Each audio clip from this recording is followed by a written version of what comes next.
Following on from my lecture on moral injury in the Walking Dead universe, I will look solely at this capsule episode of Fear the Walking Dead, featuring the troubled character of Daniel Salazar.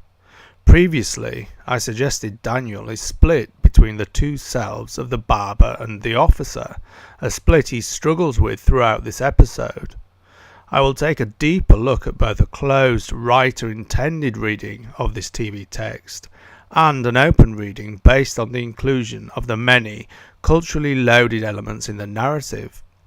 My focus for this deep reading of the text will be mirroring and symbolism. Mirroring, when in particular used with inversion, as indicated in the last Walking Dead lecture, can be used for a rich, complex narrative feel. Beyond the mirroring and symbolism, I will be talking about the highwire act the writer must walk between mastery and transparency of his ideas. He or she is both puppeteer and ventriloquist, and there are elements in this episode that are certainly not transparent in terms of clearly showing the puppeteer, but it's a great episode. Additionally, the gap I left between my first Walking Dead lecture and this one has really revealed why this episode was so important. It is very interesting in terms of season structure and episode placement. Water becomes a multi-level metaphor here and at the Otto Ranch compound. I will also look at the meaning of symbolism as partially expressed with readings we can take in conjunction with the death of the author. That is, once a writer loads heavy, culturally loaded symbolism into a narrative, the viewer can make his or her own open reading without that meaning necessarily being formally intended by the writer. This is not only acceptable, but can be desirable. This lecture can be read as a standalone without referring back to my original Walking Dead lecture, but in that lecture I outline meanings for various concepts such as moral injury, wound, internal arc, ghost, shadow and persona. This lecture itself is really what I set out to present for the first lecture, but I realised I had to set out the fundamentals of moral injury. I'll have a recap later. So, this episode, which I think is a standout from almost all of the TV I've watched in the last year, was written by Alan Page. I'm giving a lot of the credit and the focus to Mr. Page. This episode was directed by Alex Garcia Lopez, who I of course also give credit to for what is the masterly concision of the narrative. Page also wrote 2016's episode Los Muertos and Ouroboros. He was the creator and writer on 2 episodes of XY La Revista in 2012. As often happens with many shows, he has had his hand in the production of the show itself, Fear the Walking Dead, producing 15 episodes in 2016. On the fact that this is one of the very few episodes of mainstream US TV that are almost entirely in Spanish, he was the script translator for Gloria in 2014 and translation consultant for 1 episode of POV in 2010. My opinion on this is that not only does it not detract from the experience, I felt actually pulled into scenes when reading the subtitles, as I didn't have to worry about making out the very subtle, almost whispered exchanges between Daniel and Efrain, for instance. This felt to me very intimate. The showrunner for the last season of Fear the Walking Dead was Dave Erickson. The co-producer for this episode is Bob Lewis. The executive story editor is Suzanne Heathcote. Story editor is Wes Brown, with script supervisors Cheryl Starbuck and Brianna Gibson.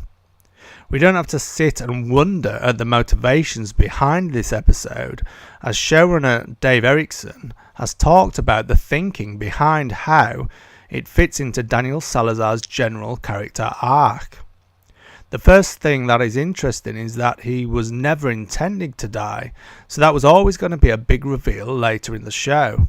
And unlike Glenn's, quote, first death in The Walking Dead and its fan backlash, it couldn't be regarded as a cheat here, as we didn't see him appear to die or have his guts ripped out. But it was apparently Daniel's absence over the course of several fear episodes that led to the decision to make his return very powerful. We can't know exactly when it was decided how important water in the dam would be to the show, but the finale acts back to the meaning of Daniel's capsule episode, as I will discuss later in terms of symbolism. Resurrection, as I will also look at shortly, was a conscious part of the episode. At times this comes too close to clunky Deus Ex Machina, with the giant zombie lightning bolt, but that falls in line with the idea of this being the most Hispanic, Catholic-based episode in the season, with a heritage of Spanish magical realism. The idea of resurrection, from the showrunner Dave Erickson's perspective, was some sort of near purgatory concept, in which he is always suffering over the moral injury I discussed in the last lecture. But he can never have the release of death. So, he is condemned to this suffering over and over. We'll look at this in terms of the religious symbolism of the episode later. Also, regarding my last lecture, the mainstays of modern day screenwriting concepts such as persona, ghost and true character all come into play in this episode, and quite consciously so from Erickson and Page. The concept behind the confession scenes, as far as I can see it, was that Daniel is indeed living a particular false persona, or that is how he sees it internally in his lived experience.